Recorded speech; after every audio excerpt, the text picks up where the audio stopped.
Salut! Vous l'avez compris si vous avez vu ma dernière vidéo, je me pose plein de questions sur ce que ça implique de publier du contenu en ligne quand on prétend diffuser de la connaissance. Ce n'est pas anodin de se positionner comme source de savoir. Voilà les questions que je voudrais aborder aujourd'hui. D'abord, comment font les autres? Qu'est-ce qu'on peut identifier comme type de chaîne YouTube? Et où est-ce que je me situe là-dedans? Ensuite, je voudrais me demander si le fait de diffuser du savoir ou de proposer des idées ne suppose pas, inévitablement, de promouvoir nos désirs, nos sentiments. N'y a-t-il pas toujours, derrière une conviction, une préférence émotionnelle? Quels sont les sentiments qui se cachent derrière nos idées? Ça me pousse à me poser une question encore plus difficile peut-être. Quelle valeur attribue-t-on à la vérité? Pourquoi la recherche-t-on? Ce qui revient aussi à se demander à quoi prétendons-nous quand nous prétendons dire vrai? Enfin, si la prétention à dire vrai implique une valeur, je vais me demander s'il est possible de prendre la parole sans imposer la valeur qu'on lui associe, c'est-à-dire, d'une certaine façon, sans prendre le pouvoir, sans imposer son point de vue à celles et ceux qui nous écoutent. Voilà, j'espère que ça va être clair. On pourrait imaginer faire des familles. Je ne prétends pas ici faire une taxonomie exhaustive, loin de là, seulement un petit éclairage pour commencer notre enquête. Il y a celles et ceux qui ont une expertise dans un domaine et qui en présentent le contenu de manière globalement acontextuelle. Par là, je veux dire que le contenu de la chaîne aurait pu, pour la plupart, être identique il y a 10, 20 ou 30 ans. C'est, en un sens, de la culture générale scientifique. Donc, il y a une expertise parce qu'on est par exemple mathématicien, historienne ou géologue et humoriste. Ces chaînes engagent différents niveaux de difficulté. Ensuite, il y a les chaînes qui ont une expertise dans un domaine pleinement impliqué dans l'organisation de la société et qui posent donc explicitement des questions éthiques et politiques. Ces chaînes sont ancrées dans leur temps. C'est leur fonction d'analyser une ou plusieurs facettes du monde contemporain. Sociologie, économie, philosophie, féminisme, etc.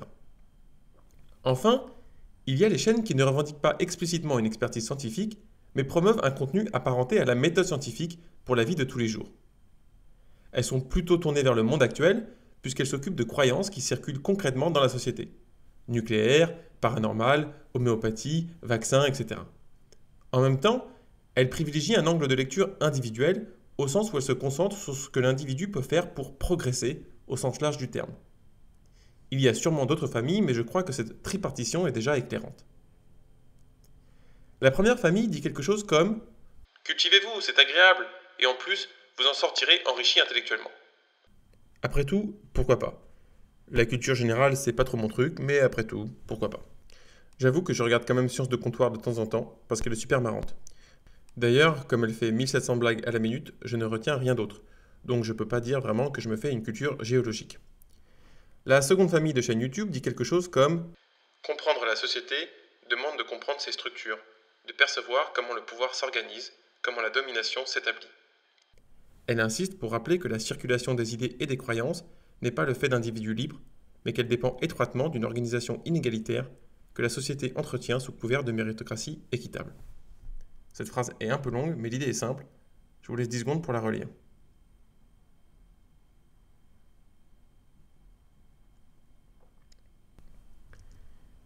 La troisième famille dit quelque chose comme « Développer votre esprit critique, c'est important pour vous protéger des informations fallacieuses et pour éviter de les diffuser à votre tour. » Et moi alors?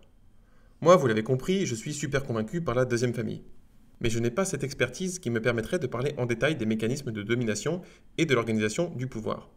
Ma formation est philosophique, disons que je connais un tout petit peu 3 bonhommes, Spinoza, Wittgenstein et Deleuze. Donc on pourrait être tenté de me mettre dans la troisième famille. Car c'est vrai, en un sens, que je m'adresse à l'individu qui veut devenir plus fort, en quelque sorte, mais en fait, pas vraiment. Ce qui m'en éloigne, je crois, c'est que je suis beaucoup moins animé qu'elle par la quête de vérité au sens usuel, par l'idéal d'un progrès intellectuel, et beaucoup plus par la quête d'apaisement. Chez moi, devenir plus fort est avant tout synonyme de plus gentil, plus d'empathie, plus altruiste.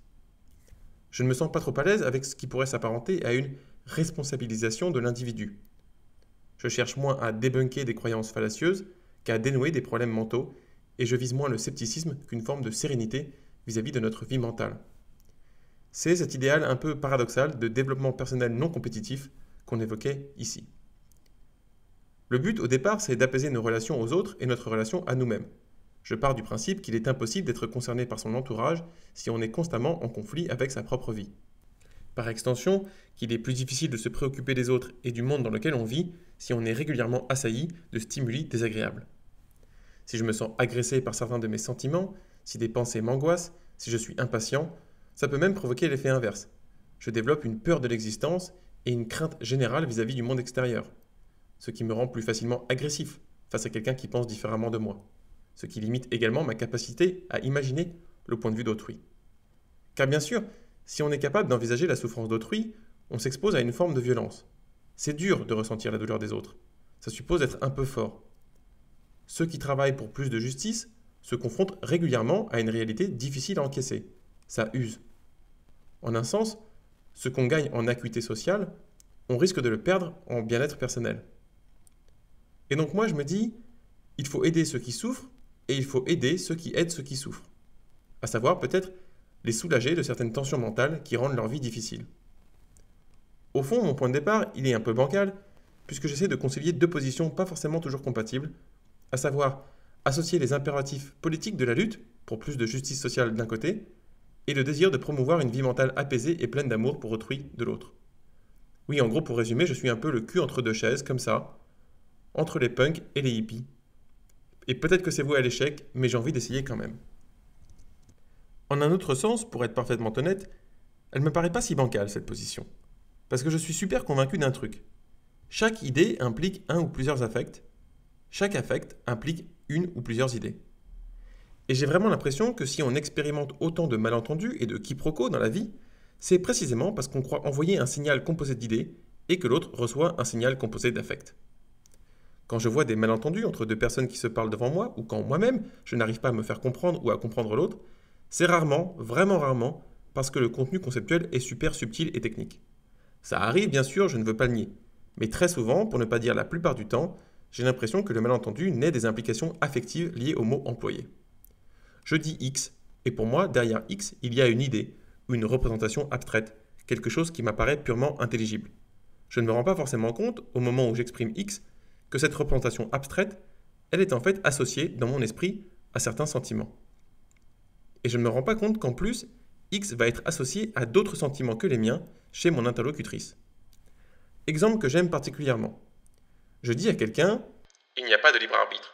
Personne n'est libre de décider de quoi que ce soit. » Bon, pour moi, cette idée, elle est clairement convaincante sur le seul plan de la démonstration abstraite.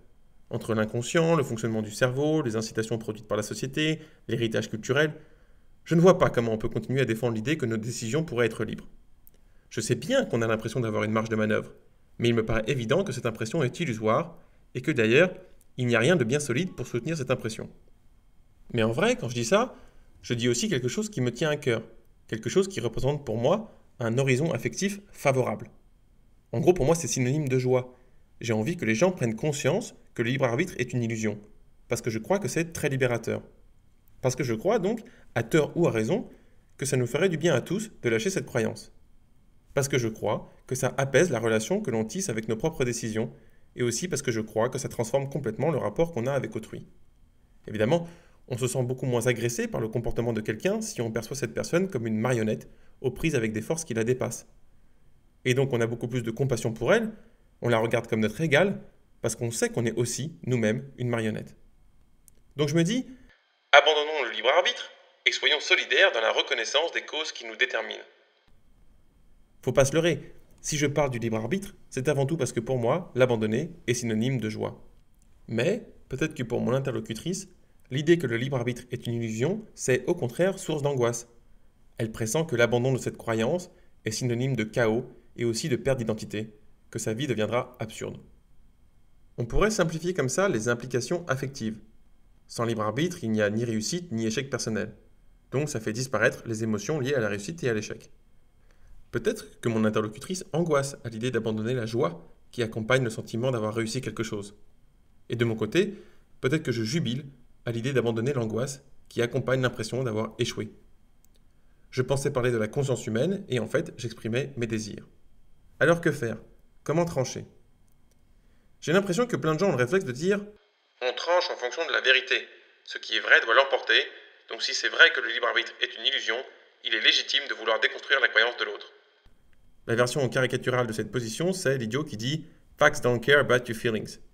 C'est un gros idiot. Oui, là je m'autorise à le dire, c'est un gros idiot. Je ne vais pas rentrer dans le détail, simplement pointer la contradiction qui me saute aux yeux.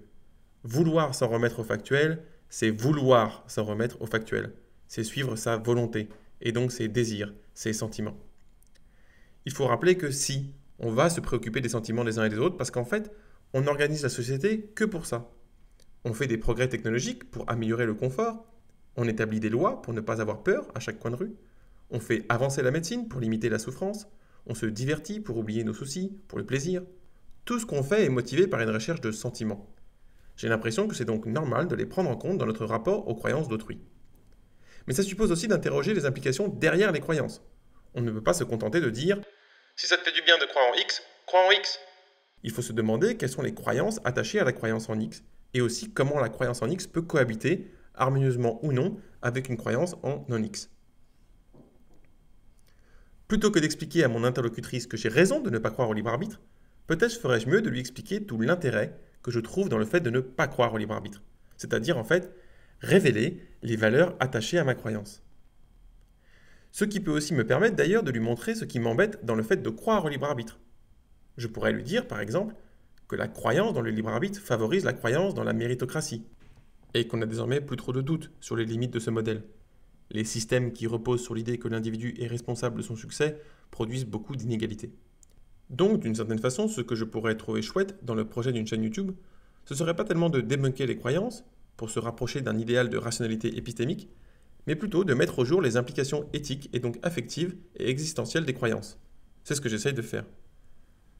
Je demandais tout à l'heure comment trancher dans un débat entre deux personnes. Mais en fait, la question c'est peut-être plutôt, faut-il trancher ? J'ai parfois l'impression qu'il y a un implicite très fort qui consiste à penser que lors d'une opposition, il y a forcément une des deux personnes qui a plus raison que l'autre, et il faut identifier qui. Comme je l'ai déjà dit dans d'autres vidéos, je trouverais plus pertinent de se demander quels sont les désirs, quelles sont les valeurs qui motivent notre croyance. On pourrait parler un peu moins de ce qu'on pense être vrai, et un peu plus de ce qu'on valorise. Je sais qu'on aime comprendre. Je sais qu'on est rassuré à l'idée qu'on a une représentation adéquate de la réalité. Je sais qu'on adore le sentiment de maîtriser une idée. Comprendre, ça donne un sentiment de puissance. Et donc du coup, on cherche à savoir. Et beaucoup de contenus disponibles sur Internet, beaucoup de travaux de vulgarisation, consistent justement à proposer ce sentiment de puissance lié au fait d'apprendre. On propose des synthèses. On dit « Regardez cette vidéo, lisez ce thread et vous saurez ce qu'il en est du sujet X ». Alors on regarde, on lit, on se sent un peu plus intelligent, on trouve ça agréable. C'est le sujet de la vidéo sur Hegel et Lao Tzu. Mais dire que la recherche de la vérité renvoie à la recherche d'un sentiment de puissance, c'est important parce que ça souligne que le savoir est un instrument de domination. Connaître les lois de la physique pour dominer la nature, savoir être lucide pour dominer ses émotions, connaître les bons arguments pour dominer une discussion, connaître les points faibles de son adversaire pour dominer une situation conflictuelle. Savoir la vérité confère une autorité. Celui qui sait le vrai peut trancher, juger, évaluer, ordonner. Donc plus la vérité à laquelle on prétend est vaste, plus il y a de puissance en jeu. Pour le dire autrement, plus grand est le nombre de gens censés reconnaître la vérité, plus grande est la puissance qu'elle confère. Ce qui est vrai pour 2 personnes n'implique pas une forte autorité, ce qui est vrai pour 1000 personnes implique une puissance déjà bien plus importante. On peut tromper 1000 fois une personne, mais on ne peut pas tromper. Une vérité universelle serait donc synonyme d'une puissance gigantesque. Je fais un pari psychologique. Celui qui cherche une vérité unique et absolue est avide de puissance. Et celui qui refuse l'idée que la vérité puisse être fragmentée, locale, relative à un point de vue, je crois qu'il est possible que ce soit à cause de l'angoisse que suscite en lui la perspective d'une perte de puissance. Et même s'il ne pense pas la détenir d'ailleurs, cette vérité, il peut être rassurant de penser qu'il existe une vérité universelle, même si elle nous reste inconnue pour toujours. Une vérité universelle, absolue, quelque part, cela veut dire qu'il y a une puissance d'ordonnancement. Elle est synonyme d'ordre. Elle fait rempart au chaos. On aime penser qu'il y a un savoir qui pourrait trancher toutes les discussions, un dernier mot, en quelque sorte. Donc il semble bien qu'on a fait de la vérité une valeur. Je crois que personne ne cherche le vrai par pur amour du vrai. On cherche le vrai parce qu'on part du principe qu'il vaut mieux ne pas se tromper. Il vaut mieux ne pas croire des choses fausses. En tant qu'elle est une valeur, la vérité n'est ni libre ni indépendante.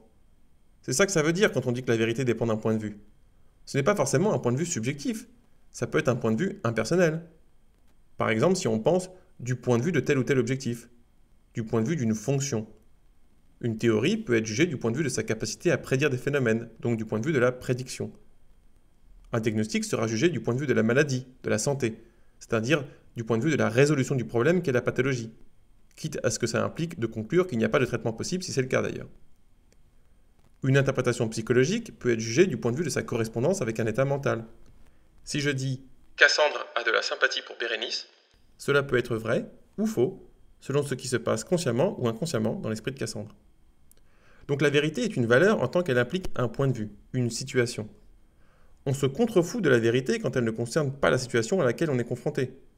Imaginez qu'on demande à un médecin quel traitement choisir et qu'il réponde en formulant la théorie de la relativité d'Einstein. Ce serait chelou. C'est pas faux, mais c'est chelou. De manière générale, quand on sort de la bulle des sciences formelles ou expérimentales, et donc dès qu'on prétend parler de la société, la vérité est étroitement liée à un contexte. Comme c'est magnifiquement résumé dans cette vidéo que je vous invite chaudement à regarder tellement elle est chouette. Bref, un point de vue, c'est une manière de voir, une manière d'organiser la réalité. Et ça n'est jamais indépendant des objectifs conscients et inconscients qu'on se donne. Donc c'est lié à une manière de désirer, de produire d'autres valeurs. C'est une façon de donner du sens à la réalité. Donner du sens parce que ça lui donne une forme de cohérence, et que ça permet d'interagir avec elle, donc d'agir tout court. Donc d'agir pour quelque chose, en vue d'atteindre un objectif. Il s'agit bien de développer une puissance. Puissance de prédire, puissance de soigner, puissance de comprendre. Je parle de puissance, mais au fond, on pourrait aussi parler de pouvoir. Revendiquer le vrai, c'est affirmer le pouvoir d'imposer le point de vue, l'organisation du réel qui nous est favorable. Parler au nom de la vérité, c'est asseoir son pouvoir sur ceux qui y écoutent. Et en ce sens, c'est une violence. Même quand ça part d'une bonne intention, comme en médecine par exemple. Ce que dit Deleuze dans l'ABCDR à son propos me semble éclairant. Il y a une expérience qui touche à l'humiliation dans la relation au médecin, à cause de ce regard surplombant, de son savoir. Il a, en théorie, la puissance de changer beaucoup de choses dans notre vie. C'est un pouvoir terrible. D'autant qu'il édicte la bonne santé, comme le prêtre chez Nietzsche définit ce qu'est la bonne vie. Il incarne une norme, le pouvoir lié à une norme. Vous imaginez en psychiatrie le pouvoir de déclarer quelqu'un psychotique, par exemple? C'est quelque chose quand même. Ce n'est pas rien de dire à une personne « Votre réalité est le produit d'une illusion pathologique ». Bon, je simplifie, mais vous voyez l'idée. C'est l'ultime violence, non? Les versions plus douces consistent à dire seulement « Votre réalité n'est pas la meilleure possible ». Mais ça reste brutal, même si c'est implicite. Et n'est-ce pas justement ce qu'impliquent les vidéos qui prétendent enseigner une autre manière de penser? Ne disent-elles pas quelque chose comme « Votre vie mentale gagnerait à se nourrir de mon point de vue ». Ce n'est pas anodin. Encore une fois, que ça parte d'une bonne intention ou non. Si on a l'air convaincant, on se met en position d'influencer l'esprit des gens, tout simplement. Donc pour résumer ce troisième moment, on pourrait dire que prétendre pouvoir dire vrai, c'est prétendre à des formes de pouvoir. Pouvoir décréter ce qui est réel et ce qui ne l'est pas, ce qui est juste et ce qui est injuste, ce qui est bon et ce qui est mauvais. C'est aussi le pouvoir diriger une norme, de tracer une ligne définitive qui distingue ce qui entre et ce qui sort de la norme. Et c'est pas anodin du tout, parce que l'on a tous tendance à se juger soi-même et à juger les autres en fonction de la norme, en fonction de notre position par rapport à une norme. De manière générale, celui qui se propose d'aider, de conseiller, de guérir, d'enseigner, il se met dans une position de surplomb qui assoit un pouvoir.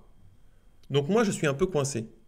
J'ai envie de parler, j'ai envie d'expliquer des trucs, j'ai envie d'aider, mais j'ai pas envie de me retrouver dans une position de domination.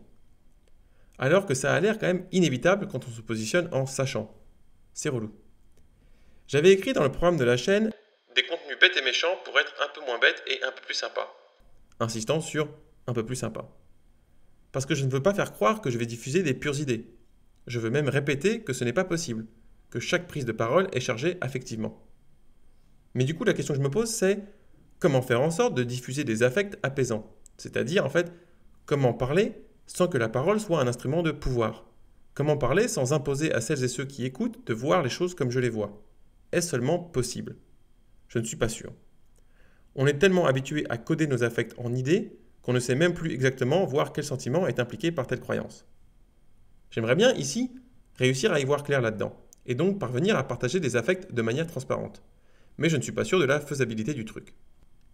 Est-ce que vous voyez l'écart qu'il y a entre les paroles attribuées au Christ et ce qu'est devenu l'Église? Visiblement, même quand on balance des choses aussi peu sujettes au quiproquo que « aime ton prochain comme toi-même », il y a des réinterprétations cheloues. En fait, les gens vont réagir à cette phrase à la mesure de ce qu'ils peuvent affectivement. et donc l'appliquer à la mesure de leur capacité. Voilà un autre exemple que j'aime beaucoup parce qu'il est vraiment simple et que personne ne l'applique. Jésus dit « Si tu veux être parfait, va, vends ce que tu possèdes, donne-le aux pauvres. » Pas beaucoup de chrétiens appliquent ça à la lettre. Certains donnent régulièrement une partie de ce qu'ils gagnent, d'autres donnent de temps en temps alors même qu'ils possèdent beaucoup. Que se passe-t-il pour qu'une phrase si simple soit évoquée si facilement ? Pourquoi s'autorise-t-on à croire qu'il est possible d'être chrétien sans donner la plupart de ses biens matériels ? La limite n'est pas intellectuelle, le sens est simple, la limite est affective. On est capable de comprendre la phrase de l'évangile, mais on n'est pas capable de donner. Je dis ça pour insister sur la dimension affective de la compréhension. Comprendre l'idée de l'impératif moral du don n'a rien à voir avec une compréhension qui permet de ressentir cet impératif. Prendre la parole, c'est s'adresser aux capacités intellectuelles, mais aussi aux capacités affectives de ceux qui nous écoutent. Je ne prends pas l'exemple du Christ parce que j'ai autant de respect pour le personnage historique que j'ai de perplexité pour l'Église en tant qu'institution. Je prends cet exemple parce que je crois que toute personne qui ose prendre la parole publiquement pour tenter de faire du bien avec ses mots joue au prophète en quelque sorte. À des degrés divers, bien entendu. Je dis joue au prophète sans condescendance. Je ne crois pas que les chaînes mentionnées plus haut se prennent pour des prophètes. Mais j'ai bien l'impression qu'elles pensent prêcher la bonne parole. Et je serais bien malhonnête de leur faire le reproche, puisque c'est très clairement ce que je fais aussi. Quand je parle ici, au fond, derrière, il y a une voix qui dit « Voyez, mes amis, vous pouvez voir les choses ainsi, et je crois que cela vous fera du bien à vous et à vos proches. » Et à croire le nombre de chaînes YouTube, de livres de développement personnel ou de podcasts, il y a encore un vrai besoin de prophète, un vrai besoin de paroles sages qui aident à vivre. Donc je me demande comment je vais procéder. Si on veut synthétiser le raisonnement jusque-là, voilà ce qu'on peut dire. Objectif, je veux aider. Prémisse 1, je ne peux aider qu'à la mesure de mon expérience, de ma compréhension du monde. Prémisse 2, mon expérience et ma compréhension du monde sont déterminées par mon quotidien, donc également par mon statut social, par les privilèges et les limites qui le définissent. Facilité à l'embauche, héritage culturel, capital symbolique, etc. Ma vision du monde est colorée par mon statut. Prémisse 3, ce statut est grosso modo celui d'un dominant.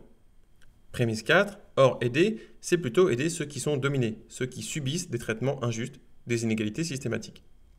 Prémisse 5, comme je ne vis pas la même vie qu'eux, je ne sais pas ce qu'ils ressentent, je ne peux pas savoir ce dont ils ont besoin. Conclusion, il faut trouver un moyen de déborder ma seule expérience et conception du monde. Nouvelle question, comment ? Rappelons au passage que ce qui relève des faits ou du falsifiable ne suffit pas pour aborder rigoureusement les questions sociales liées à l'expérience concrète que les gens font de leur existence. Je répète, ce qui relève des faits ou du falsifiable ne suffit pas pour aborder rigoureusement les questions sociales liées à l'expérience concrète que les gens font de leur existence. Donc, hors méthode scientifique, comment faire ? La première idée qui me vient, c'est en un sens d'ouvrir ma parole. Et je crois qu'il y a deux manières d'ouvrir sa parole. 1. La collaboration. Faire intervenir d'une façon ou d'une autre des gens qui ont accès à des expériences qui me sont inconnues. Et 2. La question. Poser des questions ouvertes. Les adresser spontanément à celles et ceux qui regardent pour faire bouger le regard sans trop appuyer une orientation plutôt qu'une autre. Passer d'un mode explicatif, je vous explique ce que j'ai compris, à un mode interrogatif, je partage avec vous certaines des questions qui me travaillent. Cela n'empêche pas, par ailleurs, de partager certaines de mes réflexions, mais diversifier le contenu et privilégier les angles d'approche interrogatifs me semble une bonne manière de déminer le terrain.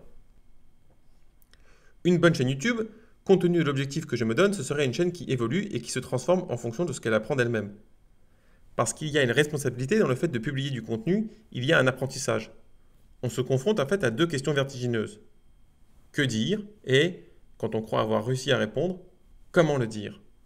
Et c'est ça qui me conduit à avoir cette réflexion. J'anticipe un retour possible et à mon avis qui pêche par naïveté. Le contenu est en ligne, les gens sont libres de le regarder ou non et de se faire leur propre opinion. On ne force personne. Sauf que c'est une grossière simplification. Ayant eu le privilège de faire des études supérieures assez poussées, disons, j'ai appris à maîtriser des outils rhétoriques, à manier la langue avec une certaine aisance, de sorte que j'ai appris à présenter des idées de façon didactique pour qu'elles soient convaincantes. Donc, même si ce n'est pas mon intention, j'utilise de la rhétorique, comme tout le monde d'ailleurs, pour proposer mon discours sous le meilleur jour possible. Et on est tous très vulnérables face à ce type de présentation. Combien de fois ai-je été convaincu par deux discours qui s'opposaient, simplement parce que la présentation des idées était pertinente ? Eh bien, si je n'avais eu accès qu'à un seul de ces deux discours, je serais reparti avec une conviction unique. Donc j'insiste, Il est indispensable, à mon sens, qu'une chaîne YouTube déconstruise explicitement son propre contenu pour éviter ce type d'écueil. J'ai une obligation morale à vous dire ce que je cherche à faire et comment j'essaie de le faire. Sinon, il y a danger. Mais il y a une deuxième idée à explorer. Reprenons le raisonnement et arrêtons-nous sur la quatrième prémisse. En fait, on peut se demander si le meilleur moyen, compte tenu de mes compétences, pour aider les dominés, n'est pas de tenter une aide indirecte, à savoir de s'adresser aux autres hommes blancs cisgenres hétérosexuels pour tenter de les convaincre de la légitimité du combat féministe, intersectionnel, etc. En fait, cela me rappelle l'opposition entre l'approche de Timothy Leary d'un côté et de Humphrey Osmond et Al Hubbard de l'autre à propos de la meilleure manière d'utiliser le LSD. En gros, ils sont tous les trois d'accord pour dire que la substance a un potentiel existentiel et politique inouï. Ils ont l'intime conviction que le LSD, pris dans certaines conditions, peut, pour aller vite, rendre l'être humain meilleur, que c'est un super moyen de faire progresser l'humanité. Mais du coup, quelle stratégie adopter? Leary a décidé de diffuser le LSD à un maximum pour libérer les masses, tout en communiquant activement sur l'utilisation qu'il jugeait adéquate du produit. Osmond et Hubbard, eux, étaient convaincus que c'était la meilleure manière de faire peur aux autorités et de rendre la substance illégale. Bon, de ce point de vue, il faut reconnaître qu'ils n'avaient pas tout à fait tort. Eux avaient une autre stratégie en tête afin d'exploiter le potentiel révolutionnaire du LSD. Il s'agissait au contraire d'en faire consommer aux membres de l'élite afin qu'ils changent radicalement leur manière de diriger le monde. J'ai un peu choisi cet exemple pour teaser une série que je prépare tranquillement et qui compte beaucoup pour moi. Mais en fait, l'analogie fonctionne, et cela ouvre sur une autre question massive. Faut-il parler pour aider les dominés, ou pour changer ceux qui dominent? Ce qui me permet de terminer en renvoyant à un philosophe de l'éducation que j'aime beaucoup, Sébastien Charbonnier. Dans un ouvrage collectif consacré à la question de l'éducation de la liberté, il a écrit un texte intitulé « L'aliénation de l'autre, un diagnostic impossible en spinozien ». Il y défend l'idée selon laquelle l'émancipation ne peut pas se produire de manière unilatérale. Il n'y a pas d'autre voie éducative que celle-ci, nous nous émanciperons ensemble. Ceci revient à démontrer, par l'absurde, que toute unilatéralité dans ce domaine, sous le couvert de la bienveillance ou d'une mystérieuse générosité, conduit aux effets exactement inverses de ceux qu'elle prétend permettre. C'est-à-dire qu'on n'émancipe pas autrui. Il n'y a pas d'un côté l'aliéné et de l'autre l'émancipateur, le prisonnier et le sauveur. L'enseignant, ou plus généralement celui qui prend la parole en tant que source de connaissances, ne doit pas adopter cette posture qui consiste à penser qu'il vient offrir le savoir libérateur. Au contraire, il faut penser « Je ne peux vous aider à vous émanciper que dans la mesure où vous m'aidez à m'émanciper en retour. Je ne peux être émancipateur que si je cherche également à être émancipé. Je ne peux émanciper autrui que si je compte sur lui pour m'émanciper. » C'est-à-dire que ce n'est possible qu'en donnant une légitimité forte au point de vue d'autrui sur le monde.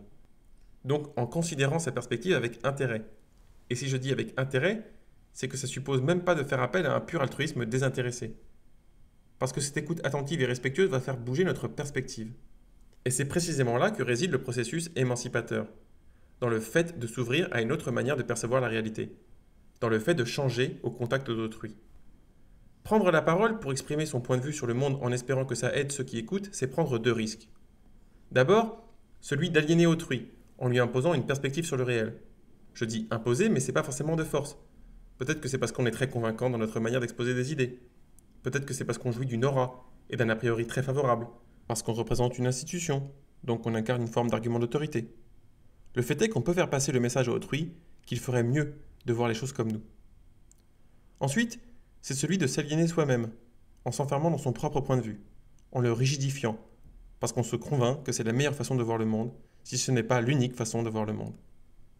Parce qu'on est tous sujets au biais de confirmation, nourrir l'esprit critique, pour reprendre l'expression de Foucault, c'est n'être pas tellement gouverné par notre propre point de vue du moment.